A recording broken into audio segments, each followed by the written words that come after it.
Bonjour à tous. Donc le temps que la table ronde s'installe et que je passe la main à Franck Perrier qui va modérer la table ronde, je vais faire très rapidement, en quelques minutes, une introduction à la table ronde. Donc sur le marché des tablettes, un marché en émergence. Alors c'est vrai que si on regarde rétrospectivement l'année 2010, on va dire iPad a été l'un, si ce n'est le buzzword, et que finalement, comme avec l'iPod, Apple a réussi à réinventer la catégorie. Il y avait des tablettes avant l'iPad, mais c'est vrai qu'ils ont réinventé la catégorie, et que la différence par rapport à d'autres écosystèmes, c'est d'une part que l'écosystème est déjà en place. Il y a des développeurs, il y a 65 000 applications aujourd'hui pour l'iPad.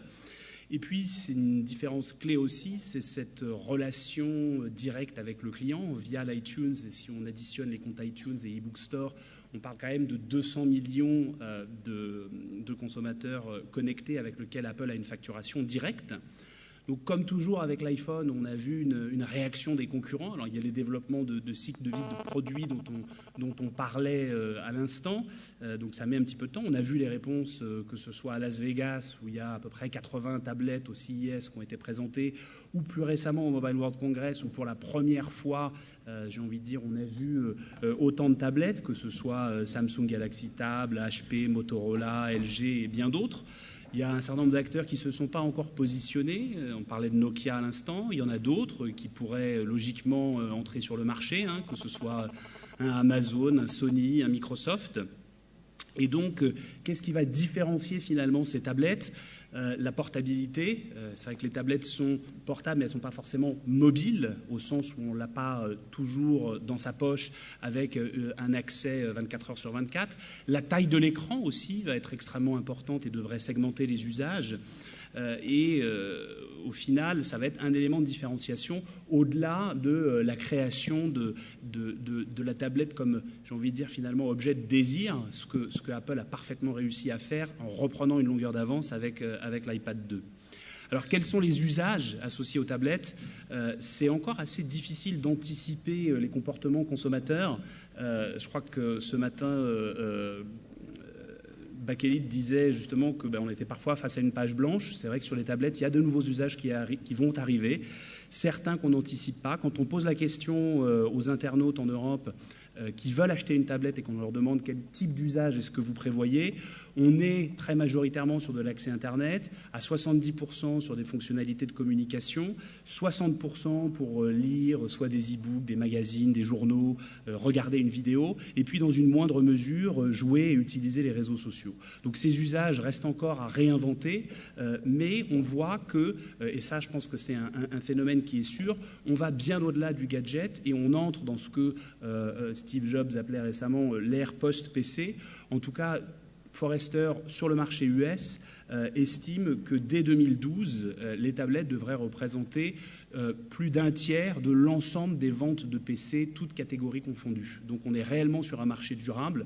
Parler de 15 millions d'iPad vendus en 2010. Donc on voit bien que les volumes vont arriver, même si on n'est pas encore sur les centaines de millions de smartphones qui ont été vendus l'année passée. Je vais donc passer la main maintenant à Franck Perrier qui va vous présenter les intervenants et animer le débat. Oui, merci Thomas. Bonjour à toutes et à tous. On est ravis de boucler cette matinée. Donc restez avec nous. On a d'abord une table exceptionnelle avec une parité magnifique et une équité magnifique en cette belle journée de la femme.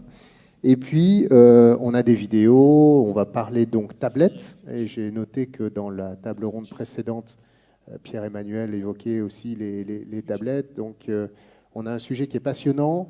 On va diviser cette grosse demi-heure en 3 parties. D'abord, un tour de table rapide de nos intervenants. Puis, on parlera des usages rapidement. Et on va se focaliser sur l'utilisation par les marques et puis par les médias de ces outils. Donc, je vais vous demander de vous présenter rapidement et puis de nous dire pourquoi finalement vous vous intéressez aux tablettes. Brigitte. Bonjour, donc Brigitte Cantaloup, donc Yahoo France. Donc Yahoo, je pense qu'on connaît un petit peu tous ici. Donc vous savez, c'est quand même un internaute sur 2 dans le monde. Donc nous, notre métier, c'est d'amener les contenus, les services personnalisés le meilleur de l'Internet à chacun de nos internautes, quel que soit le lieu et donc quel que soit à terme le device. Donc c'est évident que le marché des tablettes, on trouve également nous très prometteur. On trouve que le média est formidable dans la qualité d'expérience qu'il amène. Donc on s'y intéresse beaucoup. On a déjà commencé à lancer des applications sur un certain nombre de services comme finance, mail, etc. Et puis là, on a une grande actualité cette année pour un kiosque numérique personnalisé dont on va parler tout à l'heure, donc qui nous semble intéressant. Le but, c'est donc d'optimiser l'utilisation de ce média-là, de cet outil-là pour les internautes, pour les consommateurs, mais également de faire ce qu'on a fait à l'époque, il y a plus de 15 ans, 16 ans, c'est de participer avec les acteurs de l'écosystème à définir des nouveaux standards de lecture, de consommation, de business model, etc. Vous voulez nous montrer tout de suite ou plus tard Je crois qu'il l'a prévu pour tout à l'heure, Bon, après les présentations. Anne. Bonjour, Anne Broet, je suis la directrice générale du groupe Fullsix en France. Donc, le groupe Fullsix, c'est à peu près 800 personnes réparties sur 4 agences. On a 2 agences qui font des expériences digitales, donc qui sont Fullsix et Grand Union. On a également une agence média qui va faire de l'achat média sur tous les canaux, donc il y a aussi du mobile, et puis un institut d'études, Auto Research, on en reparlera tout à l'heure, puisqu'ils ont mené une des premières études sur l'usage de l'iPad en France. On travaille principalement pour des grandes marques françaises et internationales, donc ce sont des gens comme Renault, La Poste, la Banque Postale, Adidas ou Monoprix, sur des secteurs très variés, donc qui vont depuis des secteurs qui se digitalisent complètement, comme la distribution, l'automobile et les biens d'équipement, et puis des clients très traditionnels, qui ont des produits qui, à la fin, restent des rouges à lèvres, des shampoings et des déodorants, sur lesquels le digital est important, mais il faut, j'allais dire, accompagner les clients en pédagogie. Pourquoi on s'intéresse aux tablettes? Alors, j'allais dire ne pas s'y intéresser, serait une faute professionnelle. Moi, je me rappelle, sans faire une longue petite histoire, mais je me rappelle une présentation au mois de mars l'an dernier, quand j'étais invitée chez Apple à découvrir en avant-première les présentations de l'iPad, et il commençait par ce visuel qui disait « ça va devenir un objet en plus ». Il y avait le smartphone, il y a l'ordinateur et ça va être un objet en plus. Et j'avais certains de mes clients qui doutaient, qui disent quand même à 600 € l'objet en plus, ça va peut-être pas marcher. On a fait une étude au bout de 6 mois de lancement dont on parlera tout à l'heure et on voit que pour les gens qui ont une tablette, ça devient véritablement un média qui occupe le cœur de leur journée. On en reparlera, c'est 2 heures dans la journée. Et nous, en tant que groupe de communication, ce qui nous intéresse, c'est d'être au plus proche des usages pour nos clients, de pouvoir en permanence anticiper et suivre la façon dont leurs consommateurs, alors que ce soit des cibles consommateurs ou B2B, on en parlera aussi, vont l'utiliser, et de s'en servir au mieux pour saisir les opportunités et puis ne pas subir les contraintes, puisqu'on a aussi des consommateurs qui vont souvent un peu plus vite que les marques, et il s'agit de toujours les rattraper. Merci. Joseph. Merci. Bonjour, je représente Zinio, qui est le principal kiosque de presse numérique au niveau international. Zinio, c'est une société américaine basée à San Francisco et à New York.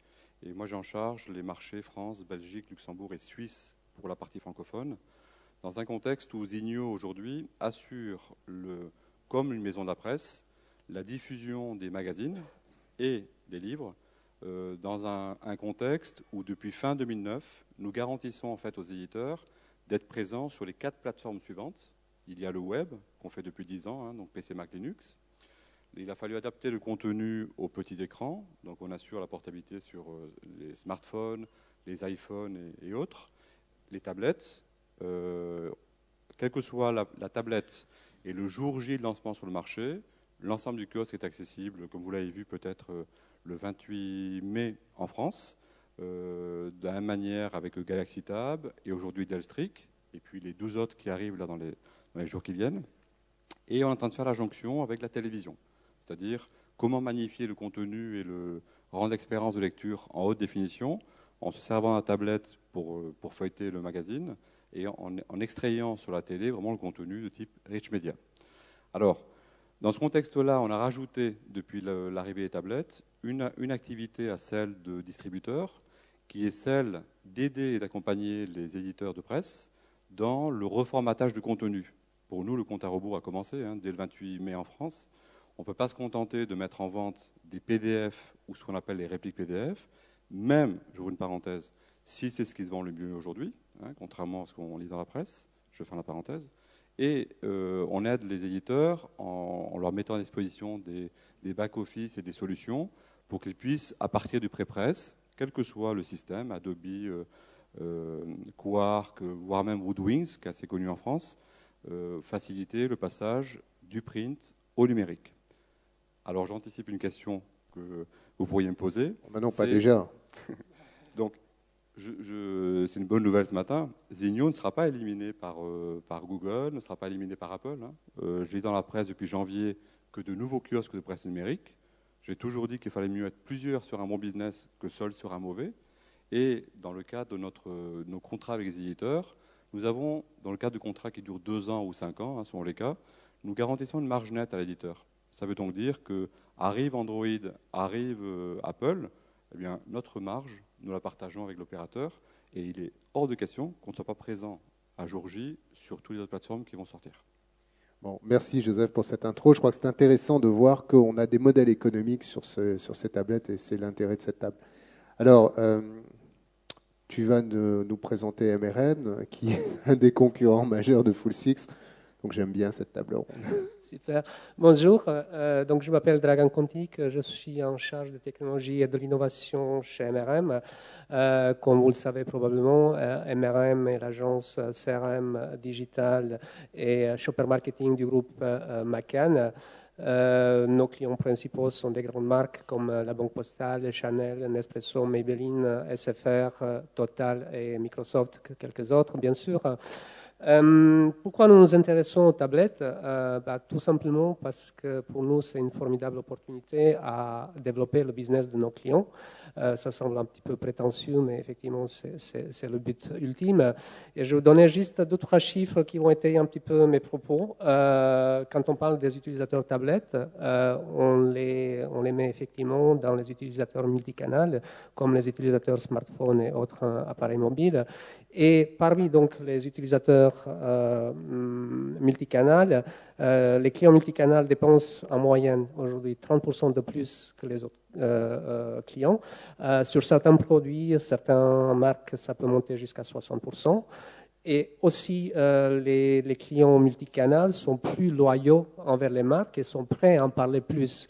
Par exemple, juste 3 chiffres, 30% des clients interrogés en magasin indiquent parler à leurs amis des produits qui les intéressent. Ce chiffre monte à 45% pour les gens connectés à Internet et ça monte jusqu'à 54% sur les clients multicanal. Et donc, c'est une étude Gartner qui est sortie très récemment. Donc, pour nous, encore une fois, c'est une formidable opportunité. Nous, on essaie d'explorer effectivement en quoi les tablettes peuvent améliorer l'expérience utilisateur dans 2 buts. Le premier but, c'est effectivement quand on parle de commerce, e-commerce, comment mieux transformer. Et quand on parle de CRM, comment améliorer la fidélité envers les marques. Merci Dragan. Anne, vous avez mené chez Full6 une étude assez exhaustive, qui est, je crois, une des premières sur les tablettes. Est-ce que vous pouvez nous en parler avec cet angle consommateur, justement? Pourquoi est-ce que les marques sont si intéressées et ça prend tellement bien avec les internautes et les consommateurs? Tout à fait. Alors, on a fait au mois de novembre la première étude sur tablette. La raison pour laquelle on l'a fait, c'est qu'on en avait marre du casse-tête de ne pas pouvoir répondre aux questions de nos clients qui étaient où les gens l'utilisent, combien de temps ils y passent, mais est-ce qu'ils utilisent plutôt les applis ou Safari. Enfin, on avait toute une série de questions et on se retrouvait à extrapoler sur des données américaines. Donc, on a Auto Research qui a fait un terrain sur un petit peu moins de 300 personnes. Première complexité, c'était de les recruter parce qu'il fallait trouver des utilisateurs iPad. Donc, on l'a fait pas mal via Facebook et avec de la pub ciblée sur Internet aussi, qu'on adressait uniquement aux gens qui étaient en train de surfer des sites depuis un iPad. Et on a ces personnes qui nous ont permis d'un côté de dresser un peu un profil de l'iPadeur. Alors à ce moment-là, il y avait uniquement l'iPad, puisqu'on était, quand on a fait le terrain quelques semaines avant la sortie du Galaxy, donc dans la prochaine édition. Moi, j'ai le Galaxy. On comparera, on comparera aux usages. Ce qu'on a vu, c'est déjà dans la cible, et là-dessus, il y a d'autres données qui sont sorties depuis qui le corroborent. On a une cible qui est un peu plus masculine, un peu plus CSP+, et un peu plus urbaine. Finalement, ça ressemble, j'allais dire, à l'Internet des débuts, aussi dans ce que ça peut prédire du fait que ça ne restera pas très longtemps une cible différente et qu'elle va progressivement généraliser. Un petit élément intéressant là-dessus, c'est vrai qu'on a la moitié des iPadeurs, quand on a fait le sondage, qui avaient plus de 40 ans. Donc on voit, et on le sent au quotidien, dans les organisations dans lesquelles on travaille, souvent les directions générales et directions marketing, qui pouvaient être un peu méfiants, par exemple, sur des sujets comme les réseaux sociaux, sont très à l'aise sur la tablette, quelquefois bien plus que leurs équipes opérationnelles. Donc ça aide aussi, je dirais, dans le circuit de décision à prendre des raccourcis. Pour revenir sur l'usage consommateur, le chiffre le plus frappant, je crois, de l'étude, c'est le fait que les gens prenaient leur iPad, j'allais dire tablette, mais l'étude était sur iPad, le prenaient en main 10 fois par jour pour un total d'usage qui était de 2 heures par jour. Alors ça paraît à la fois surprenant. 2 heures pris au détriment de quel média? 2 heures pris au détriment pour 56% d'entre eux de l'ordinateur. Et ensuite, quand on descend, on a un peu du smartphone, pas mal de lecture de livres aussi et de magazines. Mais le plus gros, c'est l'ordinateur. Et quand on regarde l'usage finalement dans la journée, ces gens-là gardent un ordinateur. Enfin, pour énormément d'usages, ils vont garder un ordinateur. En revanche, si je fais de façon très schématique, le soir, quand ils rentrent chez eux, de 19h à 21h, ils vont utiliser uniquement leur tablette. Et on voit que sur les gens sondés, on en a 96% qui disent « je l'allume tous les soirs ». Et c'est ça que j'allume le soir. La majorité de l'usage est également à la maison. Alors, quand on demandait les usages cumulés, alors je vous raconte tout ça, l'étude est sur SlideShare, hein, pour tous ceux qui voudraient la redécouvrir. Il faut taper quoi sur SlideShare? Je pense que vous tapez étude iPad et Full6 ou Auto Research, ça doit assez bien remonter en principe. Il faut que je vérifie. On voit que quand on demande l'usage cumulé, on a alors la majorité de l'usage est à la maison. Donc pour 80% des gens, ils l'utilisent à la maison. On en a quand même 40% qui disent l'emmener au bureau et l'utiliser éventuellement au bureau. Et là où c'est plus segmentant, c'est quand on demande le lieu d'utilisation principal. Et là, on se retrouve à être principalement à domicile. Donc c'est entre le salon, la chambre. Alors il y a une anecdote qui m'avait personnellement beaucoup fait sourire, c'est que les Français l'utilisent un peu plus dans la chambre que les Américains. Donc on a 27% des Français qui l'utilisent majoritairement au lit, contre 20% des Américains. Je vous passe sur les chiffres des gens qui l'utilisent aux toilettes. Ce n'est pas forcément le sujet aujourd'hui, mais c'est intéressant pour l'usage en termes de temps mort. Et on voit que pour ces gens, sur l'usage qu'ils en font à domicile, qui remplace donc l'ordinateur, pour la moitié d'entre eux, ils vont préférer utiliser des applications, mais pour l'autre moitié, ils vont utiliser un navigateur. Donc ça devient vraiment un accès à Internet. Et c'est vrai que dans les premiers mois de l'iPad, il y avait beaucoup une folie des applications. Enfin, certains de nos clients arrivaient en disant « qu'est-ce que je peux faire comme application ?» Je ne sais même pas qu'est-ce que je peux faire sur tablette, mais en disant « il me faut une application, il faut que je sois la première banque, il faut que je sois le premier constructeur automobile ». Et finalement, on en reparlera tout à l'heure, il ne faut vraiment pas oublier l'usage juste en navigation et avec Safari. Si je suis un client de Monoprix comme de Renault, j'ai une chance sur 2 de me connecter avec Safari et finalement de surfer le site. Et aujourd'hui, l'offre des grandes marques est quand même très très pauvre, c'est-à-dire que le site va être la plupart du temps grosso modo surfable, mais il n'a pas été repensé pour tablette. Et bien sûr, ce sera à la fin de l'année peut-être qu'1 million de tablettes en France sur 38 ou d'ici là 40 millions d'internautes PC. Néanmoins, pour ces gens-là, ça devient un usage exclusif sur certaines heures de la journée. D'accord. Merci pour le panorama. Alors, vous parliez des applications. Justement, au niveau des applications, Dragan, pour faire réaliser une bonne application, quels sont les 3 critères de succès? Moi, ce que je mettrais en avant, effectivement, c'est 3 choses. Tout d'abord, l'utilité. On a vu beaucoup d'échecs, on a vu beaucoup de grandes marques se lancer à sortir des applications juste pour être présents. Vous avez un exemple d'échec? Moi, j'ai un exemple sur lequel on a travaillé avec nos amis, nos collègues à New York. C'est une application très réussie, en fait, cette fois-ci pour Chevrolet. Donc, on va dans une seule application et il y a tout ce qu'il faut pour un conducteur de voiture. Quand il rentre dans sa voiture, il pose son appareil, son iPhone en l'occurrence, et donc il a toutes les informations dont il a besoin pour organiser son voyage, une seule application. Ensuite, intégrer l'application dans un dispositif global ou considérer l'application comme une extension d'un dispositif global. Et là, encore une fois, je vais citer un exemple d'MRM. On a travaillé pour Je mets Maybelline pour le lancement d'un produit en France. Et donc, l'application qu'on a lancée a fait juste une partie du dispositif global. Et elle n'avait pas la prétention de se substituer au dispositif, mais vraiment pour faire l'extension. Donc, pour faire une partie sur le web et une autre partie sur l'application. Donc les deux étaient connectés, donc ça fait le succès d'application et plusieurs dizaines de milliers de téléchargements. Et puis la troisième chose, c'est ce qu'on voit avec cette ère de web et le client unique qui est le browser. Les clients sont habitués à avoir quand on fait un projet, on fait un seul projet. Pour les tablettes, chaque fois quand il faut adapter une application à un autre type de tablette, à un autre système d'exploitation, il faut l'adapter et ce n'est pas simplement copier-coller. Donc c'est un nouveaux projets qui commencent. Et je pense que clé de succès pour une application, c'est de réfléchir en fonction du système d'exploitation et ensuite d'adapter effectivement l'application à l'ergonomie et au système d'exploitation proposé par la tablette. Merci. Joseph, sur les applications toujours, peut-être, et puis vous, avec votre angle plus spécifique sur la presse, est-ce qu'il y a des applications que vous aimez particulièrement? Alors, oui, moi, à titre perso, j'aime beaucoup Runtastic, qui est une application pour ceux qui aiment la course à pied. Parce qu'en fait, ça permet de... Enfin, il y a plein de choses, mais c'est assez intéressant. Moi, je suis très nouveau média. Donc, c'est vrai que l'iPad, j'ai une très forte attirance par l'outil, l'iPad et les autres tablettes, hein, et ça correspond parfaitement à mon arbitrage perso et pro. Alors, cependant, pour en venir aux choses plus sérieuses, nous, le postulat, côté Zinio, c'est que aujourd'hui, on prend tout à fait acte que Apple a une des offres aujourd'hui les mieux développées, que Android a une offre très, très intéressante, etc. Mais notre approche du marché, c'est de se positionner côté client final, donc côté lecteur. Et nous, notre parti pris, c'est d'assurer la lecture du magazine, quelle que soit la plateforme. C'est au lecteur d'être agnostique et donc de choisir son support. S'il considère que c'est iPad le meilleur support, tant mieux. Mais s'il veut choisir plutôt Samsung ou Dell ou Acer ou Asus ou HTC ou les autres, pour nous la problématique elle est simple, elle est vue vraiment côté client final. Côté approche application, c'est évident que dans la mutation du média en application, il est évident pour nous qu'il faut mettre en œuvre 2 canaux de distribution. Il y a le kiosque, et le volume attire le volume. Donc le kiosque de presse est un carrefour, hein, et un endroit très stratégique pour éditeurs. On le façonne comme un relais, hein, physiquement et autres, mais bizarrement, on est très rarement en concurrence avec le kiosque de presse papier. Et à côté, il faut systématiquement que l'éditeur ait son propre canal de distribution. Et donc, sur la tablette, il faut qu'il ait sa présence à travers sa propre marque.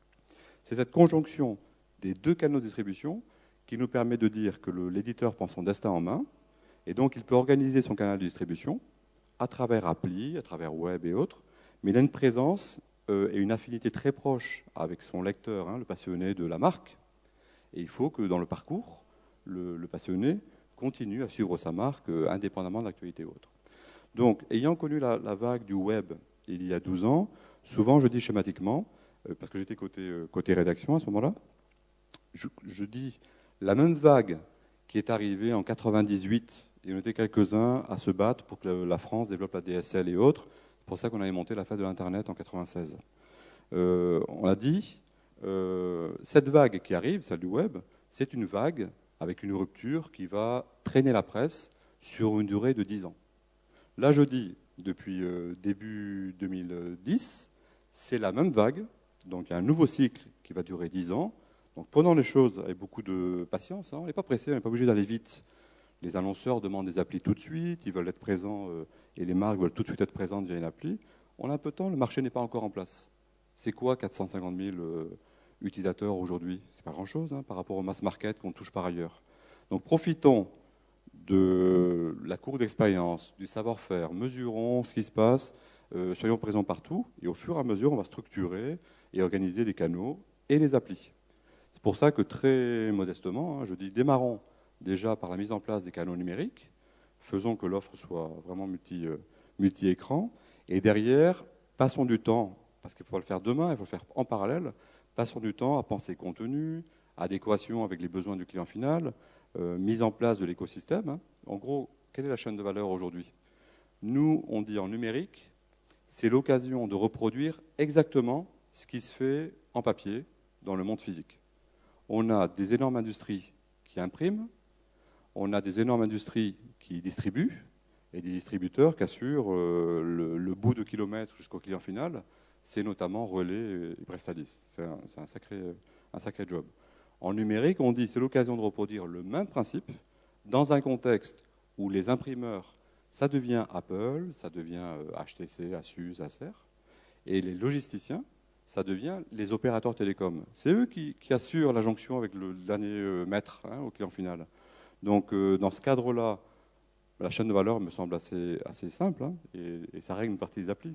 C'est les médias ont des marques prestigieuses et ce sont des fabricants, des producteurs de contenu. Nous sommes un distributeur, mais un peu plus, hein, puisque vous voyez qu'on intègre des fonctions techniques, donc on devient enabler. Et derrière le distributeur et l'imprimeur, ça devient Apple, ça devient Android, ça devient Apple et les autres. Et le marché, il est extraordinaire. Hein. Là, on a alors justement, pour Yahoo, est-ce que vous partagez cette vision? Et puis, quelle est votre ambition, vous, sur ce marché? Alors, on n'est pas très très loin en fait de la vision de l'écosystème en fait avec Zinio. En fait, donc nous à Yahoo, on a fait une posture de groupe média parce qu'on édite des chaînes, Yahoo Actualité, Yahoo Sport, Yahoo Finance, des produits, des services, mail, et puis également des sites de partage de photos comme Flickr, etc. Donc nous, on appréhende ce média en essayant de vraiment capitaliser sur la richesse. Donc ici, enfin, on est tous convaincus ici de la qualité d'expérience qu'on peut avoir. Donc on est en train de travailler en plus d'applications sur une autre démarche qui est ce fameux kiosque numérique dont je parlais. Donc notre démarche, c'est de recréer des standards de consultation, de consommation des produits et des services que nous éditons aujourd'hui, adaptés à la tablette, ce format-là. Et également, on travaille aussi pour amener avec nous nos éditeurs partenaires. Et une partie des contenus que nous avons sur notre site, que nous produisons, que nous achetons, etc. Et une autre partie, on les développe en partenariat avec des grandes marques médias, des grands services, etc. Donc on lance cette année, c'était la vedette Barcelone il y a 15 jours maintenant, un kiosque numérique personnalisé qui s'appelle LiveStand. Donc avant de vous passer la petite vidéo, là je dis ça pour vous préparer, LiveStand c'est quoi? C'est donc ce kiosque numérique personnalisé, ça veut dire quoi? C'est qu'on va à la fois nous reproposer nos produits, nos chaînes, des services de nos partenaires éditeurs très très personnalisés. Ça veut dire quoi la personnalisation? Déjà aujourd'hui sur Yahoo, quand vous surfez en étant logué, donc, et vous pouvez surfer logué sur Yahoo avec votre compte mail Yahoo, mais également avec votre ID Facebook ou Google aujourd'hui, vous avez des contenus qui sont différents l'un de l'autre. Clairement aujourd'hui, pour imaginer ça, en fonction des données qu'on a sur vous, qu'on connaît, sur les utilisateurs de surf, ou alors qu'ils veulent bien nous donner quand ils créent leur compte. Donc on peut comme ça aujourd'hui servir par exemple 13 milliards par jour de pages d'accueil différentes de Yahoo. On connaît tous la page d'accueil, mais en fin de compte, elles sont toutes différentes aujourd'hui. Donc aujourd'hui, ce qu'on va faire avec ce nouveau kiosque personnalisé, on va aller encore plus loin, c'est qu'on va capitaliser sur toutes les informations que nous avons, à savoir on connaît leur centre d'intérêt, on connaît sur ce quoi ils surfent, sur ce quoi ils cliquent, on connaît également leur sociale activité, donc on sait ce qu'ils vont plus ou moins partager sur Twitter, Facebook, etc. On arrive comme ça à prédire, à deviner un certain nombre de contenus ou services qui pourraient les intéresser. Donc sur LiveStand, qu'on va aujourd'hui proposer avec un surf logué, également, on va donc pouvoir proposer un kiosque personnalisé à chacun de ces consommateurs, où à la fois ils pourront composer de façon active leur librairie, leur bibliothèque, leur ensemble de produits idéal, mais également on va régulièrement leur en soumettre en temps réel s'ils surfent ou pas connectés. Et l'intérêt, c'est pas ça, je pense qu'on parle de l'écosystème, mais donc à la fin, nous, on est à la fois un média qui allons l'utiliser, mais également on va proposer à beaucoup d'éditeurs de venir avec nous. Et c'est notamment intéressant, pas forcément pour les grandes marques qui sont déjà nos partenaires, mais il y a beaucoup de petits éditeurs qui n'ont pas forcément justement les moyens de passer sur 4, sans doute 2 OS, sur je ne sais combien de tablettes. Donc nous, on va proposer des outils. On travaille beaucoup en ce moment sur des outils mis à disposition des publishers pour que leur contenu soit automatiquement au format enrichi qu'on va pouvoir proposer sur la scène, donc pour pouvoir permettre à vraiment des contenus de niche de trouver leur audience de façon beaucoup plus large. Donc là, peut-être le film peut un peu imager ce que je dis, parce que si on parlait de la qualité de l'expérience de la tablette, autant voir un peu ce que ça donne. Donc petit film sur LiveStand. LiveStand from Yahoo. More than an app, it's a digital newsstand that offers a wealth of ever-changing content, continuously programmed by a person's interests. Let's take a look. I'm into surfing. Surfer Mag is one of the many publications that I'm subscribed to. LiveStand constantly updates the stories I see based on my interest. It's locally aware. LiveStand helps publishers and advertisers reach their audiences with content that's dynamic and engaging for the consumer. Cutting-edge technology is powering LiveStand. It knows what I like. The personalization is implicit, based on my interests, and the more you use it, the more it gets to know you. With LiveStand, we're using ad formats that evoke the emotion of TV advertising with a glossy, magazine-like experience. And they're combined with the effectiveness of an internet ad that's targeted, actionable, even location-aware. It's all personalized for you. LiveStand will be available as a tablet app and as a publisher and advertiser platform in the first half of the year. It's going to be a game changer for how people publish and enjoy content. Go to livestand.com for more.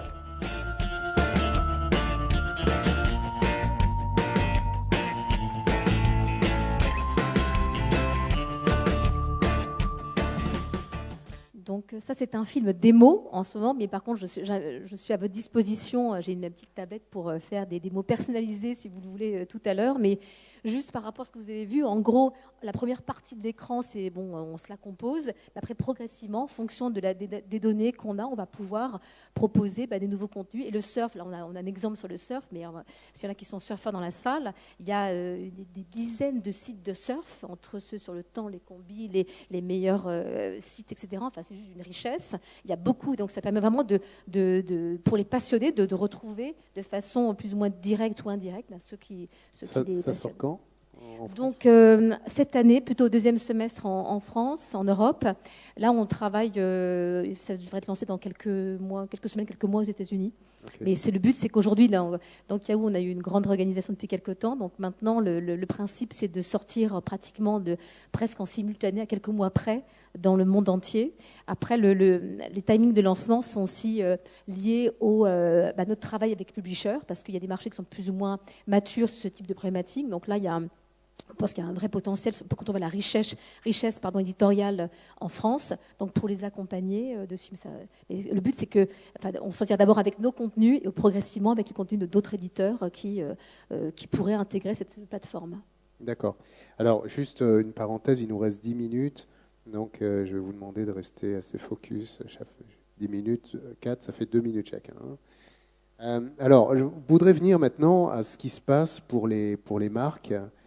Continuer sur les exemples. Je ne sais pas, Anne, peut-être pour commencer, est-ce que vous pouvez nous donner des exemples concrets de ce que vous faites pour des marques, nous expliquer aussi finalement pour une marque, pour un annonceur, combien ça coûte, comment est-ce qu'il mesure les résultats et quels sont réellement les usages dans le mix média que vous développez, puisque vous êtes tous les deux assez en affinité, vous dites tous les deux que ça doit s'insérer dans un dispositif global. Je vais le faire en très synthétique alors. Un exemple qu'on a sorti récemment, alors je n'ai pas le droit de citer la marque, mais ça fera un jeu de devinette pour les gens qui devinent. Moi, je vais deviner la marque. Moi. Donc, je ne répondrai pas. C'est le luxe ? Je ne répondrai pas même sous la torture. C'est pour une marque de luxe qui a ouvert une maison de luxe qui a ouvert un gros flagship rue de Sèvres à Paris, qui a entre autres également leurs produits en décoration. Et on a monté avec eux toute l'application iPad qui est utilisée par les conseillers. Et ce qui était très intéressant, il y a à la fois la qualité de l'iPad en termes d'écran, de photos, de visuel, qui fait que si j'achète un canapé à 24 000 € et que je choisis ma couleur, bon, ça donne une expérience et une capacité commerciale à le mettre en scène assez unique. Mais ça a aussi conditionné l'agencement en magasin, puisqu'on s'est projeté en disant qu'est-ce qu'il faut montrer dans le point de vente par rapport à ce qui pourrait être fait avec la tablette. Et c'est autour de cette application qu'ont été formés les conseillers pour commercialiser toute cette gamme de produits maison, décoration et puis également vaisselle. Donc ça, c'est un exemple dont on est très fier et qui est arrivé assez tôt. Et c'est la première maison de luxe qui a utilisé l'iPad pour ça. La question piège de combien ça coûte, alors ça dépend largement de ce qu'on fait. C'est-à-dire que j'allais dire une appli... Si on pose la question out of the blue, je dirais une application bien faite, c'est entre 70 et 150 000 €, tout inclus, avec la technologie, une bonne conception, des tests utilisateurs, parce qu'à un moment, il faut bien en faire. Après, pour certaines marques, on leur dira, attendez, ça ne sert à rien de faire une appli, ce qu'il faut, c'est penser un site pour iPad. Et à un moment, faire un site web, ça ne coûte pas forcément 70 000 €. Enfin, si on est déjà normal, en utilisant le même outil de gestion de contenu, ça peut se faire pour moins cher. Donc, c'est plus, et ça rejoint ton point du ROI, qu'est-ce qu'on en attend ? Enfin, pour quel impact on va faire quelque chose sur tablette, et après de se mettre un rapport qualité-prix ou un rapport ROI prix plus qu'un coût. Et tout en faisant très court, un point, je rebondis sur ta question qui est effectivement qu'est-ce que les annonceurs nous demandent. La tablette, je dirais, ce qu'elle a cristallisé, c'est qu'au-delà de nous poser la question de comment bien faire un site ou une appli pour tablette parce que je suis une marque et j'ai ça à dire, ou je vends ça et comment je le fais au mieux, ce qui assez vite devient un casse-tête quand on projette les différentes tailles d'écran de tablettes qui vont arriver. Plus que ça, ça soulève une énorme opportunité, on le voit pour nos clients, qui est de repenser complètement la stratégie digitale. Et là où des annonceurs allaient être sur la même stratégie depuis 3-4 ans, où ils disaient voilà, qu'est-ce que j'ai à dire, ou qu'est-ce que j'ai à montrer, ou qu'est-ce que j'ai à vendre, ça retourne complètement le point, et on a quasiment des stratégies digitales qui sont mobile-centric, pensées principalement pour le mobile et le tablette, où on se pose la question de qu'est-ce que je peux faire. Et c'est pas qu'est-ce que je peux dire, mais qu'est-ce que je peux faire. Et ça rejoint le point de brand utility, en disant en tant que marque, quel service je vais pouvoir donner. Et pour certaines marques, ça commence sur la tablette. Et c'est vrai que c'est un changement qu'on n'avait pas vu aussi fortement depuis 3 ou 4 ans et depuis l'explosion du e-commerce. Voilà pour ma réponse courte et dense à la question. Non, mais c'est intéressant parce que c'est en parallèle aussi de cet événement, et cet événement qui est très qualitatif et qui monte aussi formidablement en puissance, le mobile 2.0 de Christophe. Dragan, quel est ton point de vue sur ça? Et je crois que tu as aussi un film à montrer. Oui, on va vous montrer juste quelques exemples, mais avant de montrer les exemples, ce que j'aimerais dire, c'est nous, on ne s'intéresse pas qu'aux tablettes. En fait, ce qui nous intéresse, c'est ce nouveau type d'accès à l'information, tout ce qui est surface tactile. Si vous voyez ce que Repetto a lancé, par exemple, il y a 2-3 jours, une vitrine interactive formidable qui marche avec sur le mode de Kinect. Donc, c'est tout ça qui nous intéresse. Pourquoi? Parce que pour une grande agence, c'est pas que les développeurs, les gens qui font R&D qui doivent progresser, évoluer. C'est tout le monde, les ergonomes, les directeurs artistiques. Donc, il faut que tout le monde s'approprie de ce nouveau média, de cette façon d'interagir avec l'information, pouvoir proposer des vrais dispositifs à nos clients. Et pour ce faire, nous, on a même fabriqué, il y a 12 ans, notre propre surface tactile pour que les gens puissent jouer avec, pour qu'on puisse faire des premiers prototypes. Et de là a découlé normalement les applications sur tablette, sur des écrans tactiles ou même sur des murs tactiles. Donc, je vous propose juste de voir 2-3 exemples très rapidement.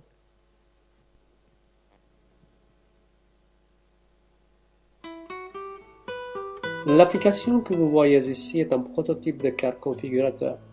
Sur tablette ou sur écran large, le but de l'application est de permettre aux concessionnaires d'initialiser leur relation avec leurs prospects en donnant la possibilité de configurer leur voiture et de se projeter ainsi dans l'acte d'achat.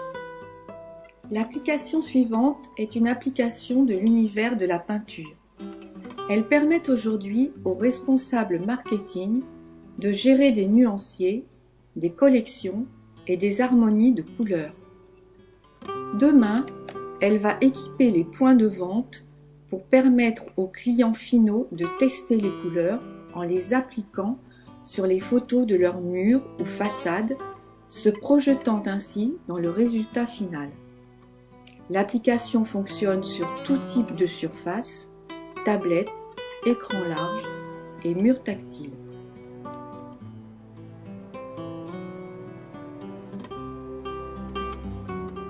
La dernière application est un exemple d'educative game, aujourd'hui au stade de conception. L'idée est de permettre aux clients, au travers d'un jeu, d'apprendre à choisir cette pneumatique en fonction des conditions météorologiques, de l'état de la route.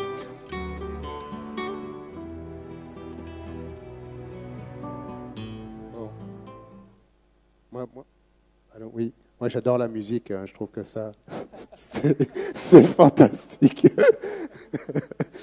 Merci. Bon. Alors, ok, non. En tout cas, ça donne une bonne idée des usages. Et puis, je voulais vous renvoyer éventuellement, si vous souhaitez avoir une segmentation davantage là-dessus. Idaos a fait une analyse des différents usages des tablettes par les marques. D'ailleurs, à partir d'études Full Six. Donc, vous trouverez ça en ligne sur le blog d'Idaos. Je vais passer sur la presse maintenant. Sur la presse, est-ce que, Joseph, on terminera avec Brigitte, mais Joseph, quelles sont les best practices en fait, d'application pour la presse? Et tout à l'heure, vous parliez de la chaîne de valeur. Au niveau financier, comment ça s'organise? En 2 minutes, hein, pareil. En 2 minutes. Pour moi, l'application est un des éléments de la stratégie numérique. Donc, contrairement à ce qu'on peut imaginer, moi j'estime qu'aujourd'hui les éditeurs n'ont pas encore mis en place réellement leur canal de diffusion numérique. Il est tout à fait organisé, structuré depuis des années en papier. En numérique, on n'a pas encore ni les masses critiques, ni les investissements habituels que font les éditeurs dans ce cas de figure. Donc, l'application, c'est un des éléments de cette mise en place de canal numérique, et évidemment, l'annonceur est le moteur le plus important de la stratégie numérique. Aujourd'hui, l'annonceur représente deux intérêts pour l'éditeur. D'une part, lorsque l'éditeur accroît sa diffusion numérique, il vient donc revaloriser ses prix, puisque sa diffusion totale payante est plus importante. Ceci dans un contexte où, dans l'écosystème, le numérique, bizarrement, ne vient pas cannibaliser le papier. Donc c'est du cumulatif. Et le deuxième élément qui fait que l'annonceur est moteur dans la stratégie numérique, c'est que l'éditeur lui offre une superbe lucarne. Son magazine le met en valeur. Vous prenez la presse féminine, les 50 premières pages, malgré la crise, sont remplies par des superbes affiches. Et on est sur des modèles où le magazine pèse 400, 500 pages dans le monde anglo-saxon, 100, 200 en France. Mais aujourd'hui, l'éditeur lui propose une extrapolation à son dispositif publicitaire papier qui est magnifié à travers la tablette. Donc, pour vous donner quelques exemples, le 28 mai, lors du lancement en France, on a fait une campagne avec l'Express et Le Point, et on a simplement rajouté des pages qui n'existent pas dans Le Point et l'Express papier, et on y a mis pendant un mois du BNP. Donc c'était la mise en avant de l'application BNP qui avait payé pour. Quelques semaines après, ça a été SFR qui a pris dans les mêmes magazines des pubs additionnelles. Pour Intel, dans 01 informatique, au moment de lancement de la nouvelle formule, on a enrichi la publicité par de la vidéo à l'intérieur de l'espace qui était l'espace papier. Donc en fait, c'est une source de revenus. Moi, j'étais chez un éditeur hier, je crois que Géo, par exemple, oui, est à l'équilibre, rien que sur les tablettes. Alors, Géo est une appli très chère, puisque je crois que c'est 4,99 € par numéro. Oui, oui. Parce que également est à l'équilibre, parce qu'également très bon succès à l'égard du client final. Et donc, moi aujourd'hui, je recommande à l'éditeur de ne pas faire payer son appli par l'annonceur, c'est de l'intégrer dans une stratégie globale de mise en place de son canal, dans laquelle il offre des éléments et des assets très stratégiques, notamment en termes de visibilité, que sont les tablettes. Ok, merci. Alors, Brigitte, pour terminer un petit peu, ensuite je vous poserai une question très rapide, mais super rapide en conclusion, à moins qu'il y ait des questions dans la salle. Mais Brigitte, donc vous, cette chaîne et ce modèle de valeur que vous avez évoqué tout à l'heure, par exemple, comment vous rémunérez les éditeurs, tous les petits éditeurs qui vont venir sur LiveStand? Ce qu'on va d'abord faire, c'est qu'à justement tous ces petits éditeurs, on va, en les mettant sur le LiveStand, qu'on espère aussi puissant à terme qu'on peut l'être sur Internet, on a beaucoup d'ambition en termes d'audience, donc leur donner une fenêtre pour diffuser leur contenu de façon beaucoup plus large et très très ciblée. On travaille sur différents modèles avec eux, parce qu'en sachant que nous, on travaille toujours en parfaite harmonie avec les éditeurs. On n'est pas un agrégateur sauvage comme d'autres, donc on a toujours des contrats signés, etc. Donc il y aura différents business models, soit de partage de revenus publicitaires ou d'abonnements, par exemple. Mais là où on est aussi confiant, c'est qu'on a toute la technologie de personnalisation dont je parlais tout à l'heure, va nous permettre de cibler de façon très très forte à la fois le contenu au bon utilisateur, mais également la publicité. Et après, on pourra également parler de la richesse de la publicité, parce qu'on travaille beaucoup sur des opérations de brand content, sur Notion, etc. Le but étant donc de mettre en face du contenu et la bonne publicité également. Donc, ça nous semble relativement sain. On travaille beaucoup, alors c'est plus encore pour l'instant sur le marché américain, avant d'être sur le marché français, avec chacun pour définir vraiment le modèle qui leur correspond. Mais sur les éditeurs, ce qui n'est pas évident, c'est qu'il y a quand même beaucoup de contenu. Donc, les mettre avec nous, avec de la puissance et du ciblage, nos outils de ciblage, devraient permettre de trouver un écosystème dans lequel, notamment les petits éditeurs, arrivent à trouver des recettes, à la fois des audiences et des recettes. Donc en fait, ce ciblage vous permet de vendre l'espace plus cher. De façon générale, ça c'est nous le ciblage, c'est à la fois c'est ce qui nous permet aujourd'hui d'avoir des internautes et des utilisateurs engagés, parce que tant qu'ils ont le bon contenu intéressant, la bonne info, ils restent, et on a des chaînes qui sont extrêmement avec des taux d'engagement qui sont très forts. Par exemple, Yahoo Actualité en France est le premier site d'actualité en termes d'engagement, temps passé, pages consultées, etc. Donc, pour nous, c'est primordial le ciblage en tant qu'éditeur pour l'engagement avec nos utilisateurs, mais évidemment, après, adresser la bonne publicité au bon moment, etc., c'est évidemment la solution pour avoir la meilleure monétisation pour le partenaire et pour nous.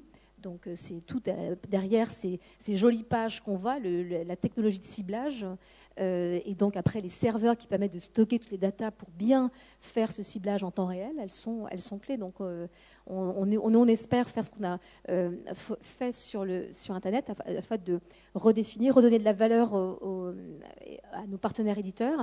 Il y a beaucoup de réflexions sur le contenu payant, contenu gratuit, etc. Donc avec des différents modèles. Nous, on va être extrêmement souple en fonction des pays et des partenaires pour trouver le modèle qui leur correspond sur les espaces payants ou pas payants, etc.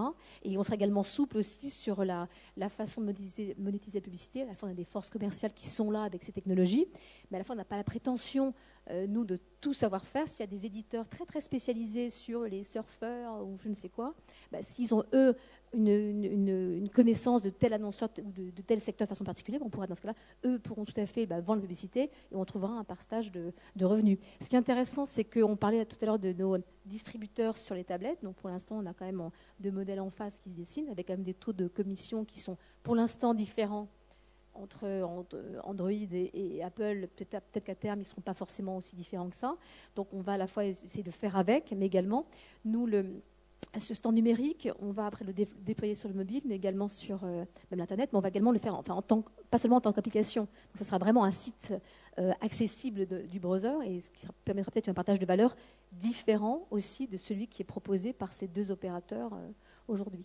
Donc, mais rien n'est fait, on avance ensemble, mais voilà. C'est l'expérimentation. Bon, est-ce qu'il y a des questions dans la salle avant de terminer, de remercier, de vous libérer pour le déjeuner tant attendu? Pas de questions. Bon, ils ont faim, donc c'est logique. Merci à tous les quatre et bon déjeuner.